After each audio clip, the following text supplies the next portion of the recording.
Let's do it on time if you can. Sounds good, now here's the plan. Let's all sing together like we in the same band.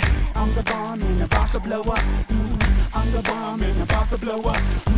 I'm the bomb and about to blow up. I'm the bomb and about to blow up. Now we gonna reach another whole new level. Grabbing the light on the. Well, one of the big differences I think is the tone. I mean, it's more embracing the fun a little bit more than the first time, because if you look at the first game, it had quite a tragic and sad and dark storyline, and we don't have that. When we started working on Dead Island 2, we came right from Spec Ops, which was a tragic and very sad game. We also all had seen the cinematic trailer of the first one, which was also very sad and tragic.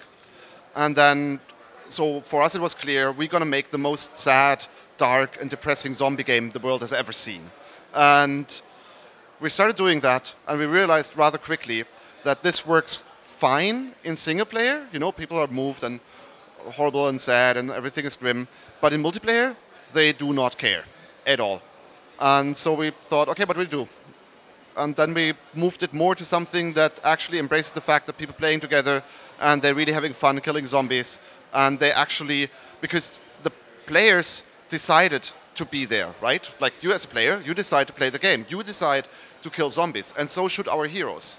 They should be guys, they're not, they don't need to escape. They don't need to run away from the zombies. No, they're there. They're exactly where they want to be. They want to be here and they want to kill zombies because they're really good at it. Also, they're immune, so they can't be infected. I mean, what we have is basically, we have what we call seamless multiplayer, which means whenever you start playing, you're on a server and you're connected to other players. There are other players that share the same world with you, which is a bit different to traditional co-op games. Because in a traditional co-op game, you actually have a single-player campaign, and then I invite you to play the game with me. And that means you leave your game alone and you join my game, and then we play together, and then when we stop playing together, you go back into your game. So they are kind of separate games that exist separated. What we have is a shared world whenever you play. You share that with others, you have the same, you share goals, and you share events, and you share what's going on in the world. It's events that naturally happen in the game world. As an example, that bar mission that you played, so basically what happens is the people that live in the bar, they also, just like the players, they decided to be there. They're quite in a good mood, and they not just only want to survive, they also want to have a good time. So from time to time, they say like, hey, let's have a concert and play some music. And when that happens, the zombies come and start attacking that hub. And then the inhabitants of the bar broadcast to all players in the area, can you please come and help us and defend the bar? If they succeed defending the bar, then the people of the bar are happy. And they might give you more loot, and they give you a reward, and they have a good time. If you fail, however, then the zombies have overrun the bar, and that is a new event. Now this bar is overrun, and you need to clean the bar. And this is the way these kind of missions evolve and are embedded in the world.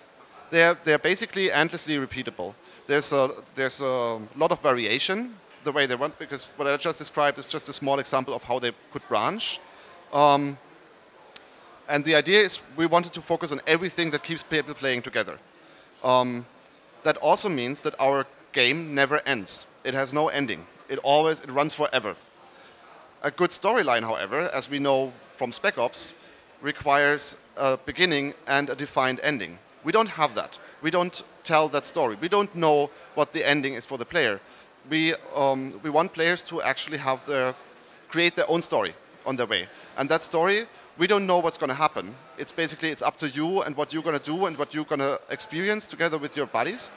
And at one point you can look back and say like, this was my story, because you know what happened in your past. We don't know beforehand. We give that creativity to you. Yes, that's really one of the challenges. It's basically if you throw a player in an open world. I mean, some games do that, right? There are very hardcore games that do that. We try to be more accessible. So what we need is basically different to the classical. If you compare it to classical way of storytelling, you would have a narrator who tells you a story, reads it from a book, and knows already the beginning and the end. What we need is something more dynamic. We need something that also brings you into the story by telling you, hey, by the way, good you're here. There's this thing to do. You need to go there and help these people. And once you've done that, we need something that gives you feedback. It's like, wow, how you did that? That was really awesome. And then we need something that puts it into bigger context by giving you a background or a world story.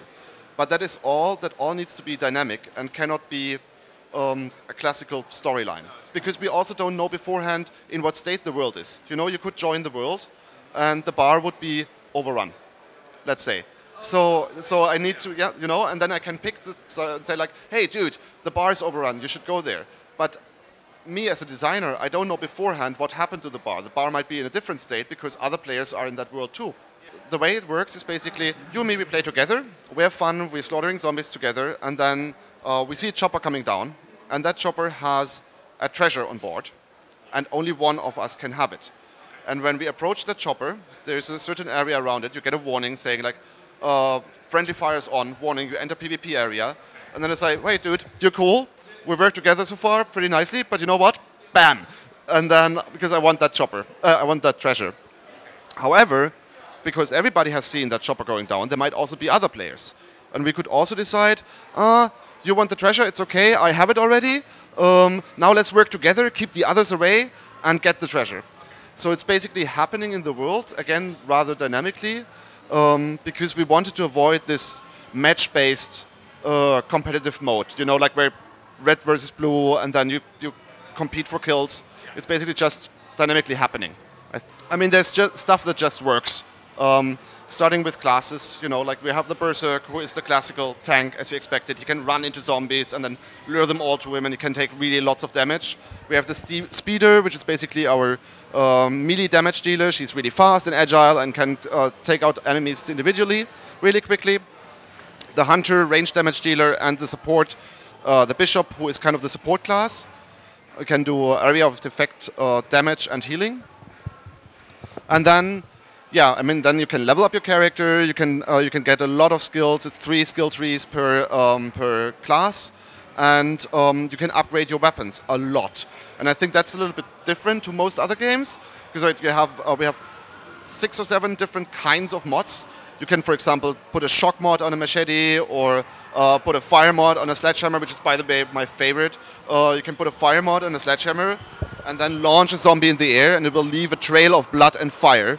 And when that zombie lands somewhere, he's burning and sets everything on fire. Stuff like this. Pretty much, he starts in one area. He starts in San Francisco, and there he needs to unlock his way out of that, basically. But from there on, you're completely free. Because again, we want to embrace people to play together. So, yeah, when you are say you're in LA and I'm in the other still secret region, and then I want to join you, then I can do that just by clicking and going.